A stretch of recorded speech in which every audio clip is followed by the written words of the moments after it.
Ya hemos hablado sobre cómo los estacionamientos arrasaron prácticamente cualquier ciudad estadounidense, cómo la zonificación cambió el paisaje de cada ciudad y la suburbanización que fue en parte provocada por esta.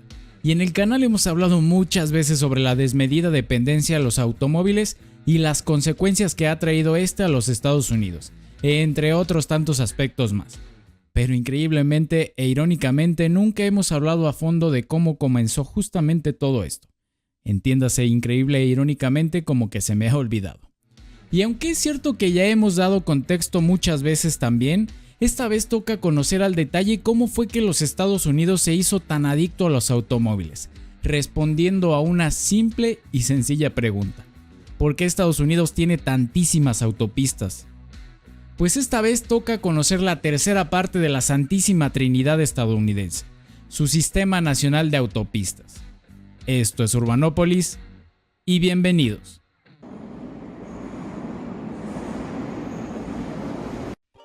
Comencemos este pequeño viaje al pasado aclarando que evidentemente esto no solo se debe a una, ni a dos, ni siquiera a tres razones simplemente. De hecho, en el video expondremos nada más y nada menos que 6 razones que explican por qué los Estados Unidos desarrollaron la red más extensa de autopistas y su posterior adicción a los automóviles, pero no te preocupes, que nos iremos una por una.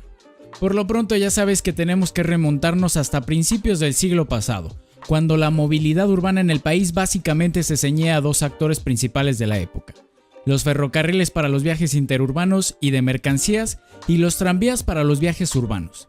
En esos años las compañías privadas prácticamente se encargaron de la movilidad en las ciudades, pues como hemos visto eran dueñas de las empresas tranviarias e incluso las ferroviarias. Sin embargo, tanto por problemas financieros como por el hecho de que este tipo de transporte cada vez se hizo más lento y poco confiable, muchas de las ciudades comenzaron a desechar sus transportes ferroviarios. Y es aquí donde entra el primero de nuestros actores de la futura red de autopistas estadounidense. Pues en 1930 compañías y organizaciones como la General Motors o la American Automobile Association, al ver lo que sucedía con estos, no quisieron que pasara lo mismo con ellas. De hecho, gracias a esto comenzaría una presión y cabildeo entre las autoridades para que la Red Nacional de Carreteras, muy mala en ese entonces, empezara a modernizarse temiendo justamente a que los automóviles corrieran el mismo destino que los tranvías y ferrocarriles. Por poner en contexto, a principios del siglo XX solo el 12% de la red nacional estaba pavimentada, y con todo lo que eso significaba, tanto la General Motors como la Automobile Association, entre otros más, pugnaron para que la red nacional de carreteras estuviera a la altura de la naciente industria automotriz, y fundarían en conjunto la National Highway Users Conference, para comenzar a influir en la política de transporte estadounidense. Por supuesto, para esta grandísima tarea era necesario financiar esa ansiada mejora de la red. ¿Cuál sería la solución? Pues con un impuesto a la gasolina y los peajes, que permitirían expandir rápidamente una futura red de autopistas por todo el país. De hecho, de aquí nacería también el término freeway tan común ahora para referirse a las autopistas, que diferenciaba los caminos libres o free roads que estaban financiados mediante impuestos de aquellos caminos de pago o toll roads, aquellos financiados por peajes. Aunque claro, en realidad no existe ningún camino gratis como tal. Todo lo anterior estuvo en el lugar y momento adecuados, como dicen algunos, porque tanto el movimiento moderno y la suburbanización del país de igual manera estaban en pleno auge. Como hemos visto también, ideas como la Ville Radio o Ciudad Radiante de Le Corbusier calaron muchísimo en la forma de planificar las ciudades en el periodo de entreguerras. De hecho, prácticamente nacieron a la par. Pues en 1933 el arquitecto franco-suizo daría a conocer su utópica idea. Pero es que no solo él querría una versión de su propia ciudad, sino también la General Motors, quienes en 1939 presentaron su versión estadounidense llamada Futurama. Sí, así como lo escuchas, para la Feria Mundial de Nueva York de ese mismo año. Como podremos ver en la maqueta de la versión estadounidense, ya desde entonces la empresa automotriz imaginaba una ambiciosa red de amplias y controladas autopistas, que cruzaran todo el país. Estas no solo conectarían a las distantes ciudades entre sí, sino que atravesarían también los centros de estas para permitir que los automovilistas se movilizaran lo más rápido posible desde sus hogares hacia sus trabajos.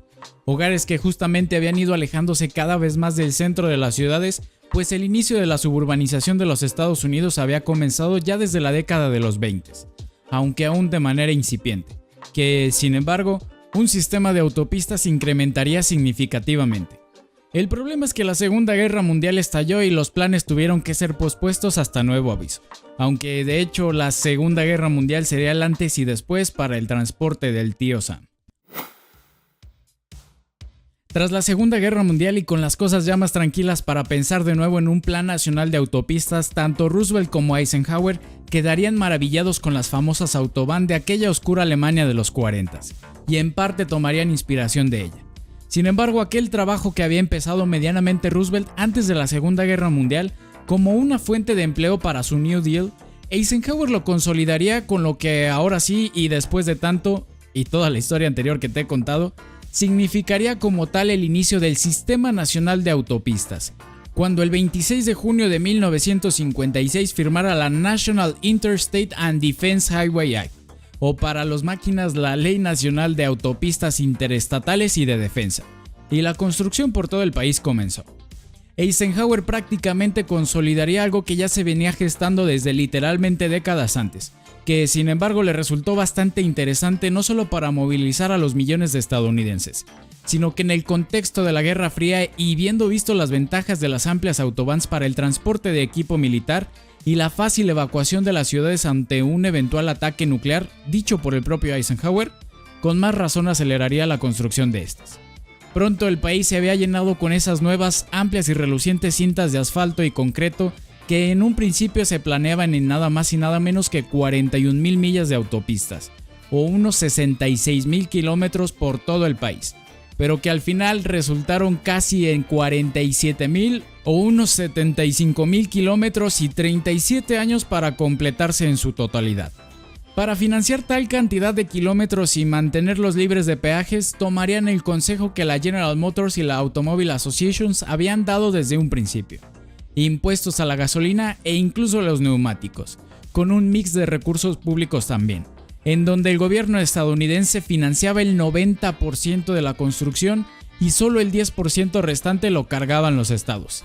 Este regalo del gobierno federal permitió que cualquier estado aceptara la construcción de autopistas sin oponerse, pues prácticamente le salieron gratis. Y así, pronto kilómetros de autopistas recorrieron también cada ciudad estadounidense. Hasta aquí todo perfecto. El contexto nos decía que el país necesitaba de la mejora de su transporte.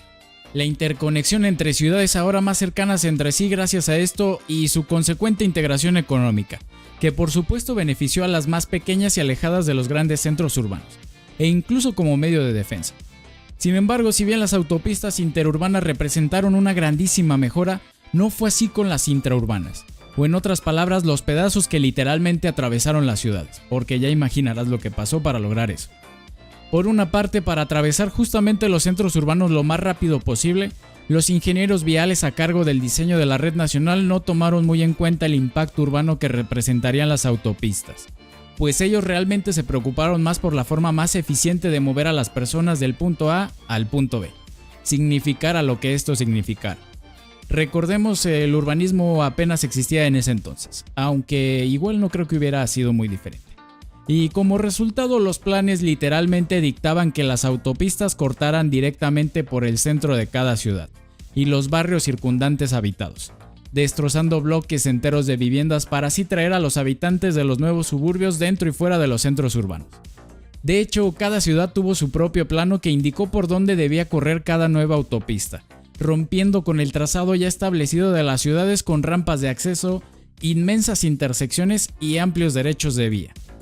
Esto significó que toda aquella planificación que había sido desarrollada antes de la Segunda Guerra Mundial prácticamente quedó destrozada y desfasada con la introducción de estas autopistas.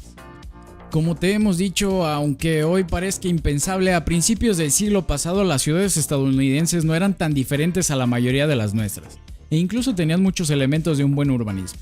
Así, ciudades que históricamente habían tenido una excelente traza urbana, barrios planificados antes de la suburbanización o centros urbanos repletos de actividad y vibrantes de un momento a otro se vieron envueltas entre marañas de vías rápidas o anillos de circunvalación en sus plenos centros. Otra de las características que permitió el cambio en la morfología de las ciudades fue que con las autopistas venía implícito una renovación urbana de muchos de los barrios circundantes a estas. Esto significó la rezonificación de estas zonas, o en otras palabras, el cambio en el uso de suelo de ellas. Así, si una autopista atravesaba un barrio de media densidad, este era recatalogado y en él comenzaban a aparecer muchos comercios, viviendas, entre otros usos únicamente orientados a los automóviles. Por ejemplo, una de las ciudades más duramente castigadas por esto, si es que tenemos que escoger solo una porque de manera evidente todas fueron exactamente lo mismo, fue para nada sorprendente la sede de la General Motors, Detroit. Elementos, edificios o lugares históricos e incluso la traza urbana de su centro fueron arrasados para la construcción tanto de autopistas como de la progresiva rezonificación de su centro. En esta imagen podemos ver cómo pasó de su característica traza urbana de principios del siglo XIX, inspirada de hecho en el Plan Elefant de Washington, al típico cercado mediante un anillo de circunvalación y bueno, de los edificios será mejor pasar. Aunque lamentablemente esto no solo se quedó ahí, porque evidentemente la elección de los lugares como por ejemplo estos barrios por los que las autopistas atravesaron no fueron para nada escogidos al azar. Como hemos visto bajo el plan de Eisenhower, las autopistas prácticamente le salieron regaladas a los estados, en los que muchos de los políticos locales vieron como una oportunidad para erradicar la decadencia urbana que ellos consideraban. Y las autopistas se convirtieron en una herramienta para justificar la deliberada destrucción de muchos barrios de población afroamericana, bajo las obras complementarias de la renovación urbana. Esto tuvo otros dos culpables más. Por una parte, los barrios fueron escogidos con base al redlining, y aunque esto necesita un video entero aparte, esta práctica nacida como resultado de la Gran Depresión consistía en clasificar ciertas zonas de las ciudades dependiendo con su capacidad de pago a las instituciones financieras, quedando plasmadas en planos como este para facilitar su ubicación. De hecho, este también sería el antecedente de lo que hoy conocemos como zonificación, pero como te he dicho, esto ocupa un video entero. En pocas palabras definía qué barrios podrían pagar y qué barrios no, y por tanto qué barrios eran más atractivos para la inversión mientras que sus opuestos se hundieron en la decadencia. Por supuesto, muchos de estos barrios catalogados eran hogar de poblaciones afroamericanas y otras minorías, que al resultar catalogados como zonas de impago y riesgo, por tanto eran más baratas, lo que como segundo punto resultó en que justamente al ser más barata la tierra para adquirir los derechos de vía de las nuevas autopistas, estos barrios fueran arrasados sin ninguna consideración. De hecho, te recomendaré estas dos cuentas que ya sea que las sigas en Twitter o en Instagram son encargadas de documentar cómo esta práctica disfrazada de renovación urbana y justificada con fondos gubernamentales se encargó más de destrozar las comunidades afroamericanas del centro de las ciudades y desplazar en cada proyecto a miles de habitantes. Por supuesto, en ningún momento siendo meramente por casualidad. Y las partes que se salvaron por poco simplemente quedaron aisladas entre la maraña de vías rápidas, estacionamientos y grandes planchas de concreto, que solo sirvieron para una especie de crónica de una muerte anunciada para lo que quedó de sus barrios. Y por supuesto este patrón se repitió una y otra vez hasta el cansancio, dejando a ciudades plagadas de barrios vacíos y autopistas destructivas. De hecho, se estima que solo en las 2 primeras décadas solamente más de 1 millón de personas perdieron su hogar por la construcción. Como respuesta, varias ciudades como San Francisco, Washington o Nueva York mostraron resistencia desde temprano a la construcción de autopistas que atravesaron sus barrios. San Francisco se salvaría de atravesar su Golden Gate Park por una autopista, mientras que Washington salvó la capital de destruir parte de su antiguo trazado del Plan Elefant, aunque aún así sucumbieron ante la gran mayoría de la red planeada para sus ciudades. Pero tal vez el ejemplo más famoso fue el de Nueva York, donde los dos acérrimos rivales Jane Jacobs y Robert Moses protagonizaron una lucha liderada por la activista que afortunadamente previno la construcción y consecuente destrucción de su barrio Greenwich Village, de ser derribado para la construcción de la Interestatal 78, que además de este se hubiera llevado hoy barrios tan icónicos dentro de la Gran Manzana como Soho, el barrio chino y el Lower East Side, de la cual por cierto Jane también documentó el redlining como práctica para la construcción de autopistas.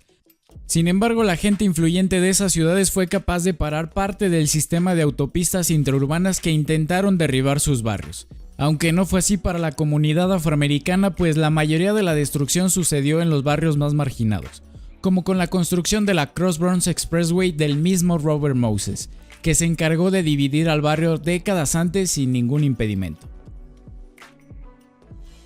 Las décadas de los 60s y los 70s verían cómo la consecuente adicción a las autopistas y a los automóviles produjo resultados. Si en la década de 1920 el 70% de los viajes interurbanos se realizaba en ferrocarriles, para 1966 este se había disminuido apenas al 2%. Y para hoy en día el 85% de las personas conducen para su trabajo. Casi 70 años después y más de 425,000 millones de dólares para llevarlo a cabo, el sistema interestatal estadounidense continúa vigente. Aunque ingenieros, planificadores y autoridades también saben que la infraestructura interestatal está llegando al final de su vida útil y que requiere otra financiación masiva para su rediseño, reparación y reconstrucción. Y si bien muchas ciudades se han librado de varios tramos de autopistas intraurbanos como hemos visto en el canal, creo que no hay mejor manera que decir que todavía falta un larguísimo camino que recorrer. Recuerda que si te ha gustado este video no olvides suscribirte y dejar un like. Hasta la próxima.